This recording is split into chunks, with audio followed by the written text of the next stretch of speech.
চট্টগ্রামের লোহাগাড়া উপজেলার বড়হাতিয়া ইউনিয়নের লিবারেল ডেমোক্রেটিক পার্টি এলডিপি ও অঙ্গ সংগঠনের বড়হাতিয়া শাখার উদ্যোগে দ্বিবার্ষিক সম্মেলন অনুষ্ঠিত হয়। এই আওয়ামী লীগ ফ্যাসিস্ট সরকারের জুলুম নির্যাতনের কারণে আরা খোলা আকাশের নিচে মুক্ত বাতাসত গণতান্ত্রিক ভাষায় কথা বানানোর সুযোগ না পাই, স্বাধীনভাবে চলার সুযোগ না পাই।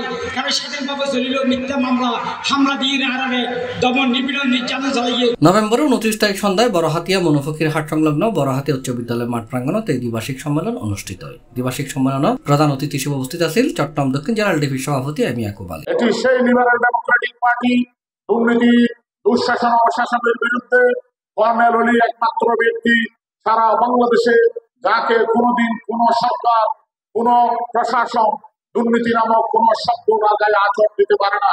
প্রধান বক্তা হিসেবে উপস্থিত আছেন এলডিপির চট্টগ্রাম দক্ষিণ জেলা সাধারণ সম্পাদক গোলাম কিবরিয়া শিমুল। বড়হাতিয়া ইউনিয়ন এলডিপির সভাপতি আলহাজ আব্দুল গনি সদাগরের সভাপতিত্বে বিশেষ অতিথি হিসেবে উপস্থিত আছেন লোহাগাড়া উপজেলা এলডিপির সভাপতি লিয়াকত আলী চৌধুরী, সিনিয়র সহ সভাপতি আহমদ কবির চৌধুরী, চট্টগ্রাম দক্ষিণ জেলা স্বেচ্ছাসেবক দলের সাধারণ সম্পাদক ওসমান শিকদার। কার পিছনে যেতে হবে?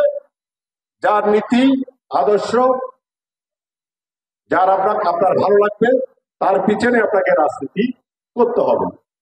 আপনারা ইতিমধ্যে দেখেছেন যে যাদের নীতি আদর্শ নাই তাদের পিছনে রাজনীতি করতে গিয়ে আজকে দেশের কি অবস্থা।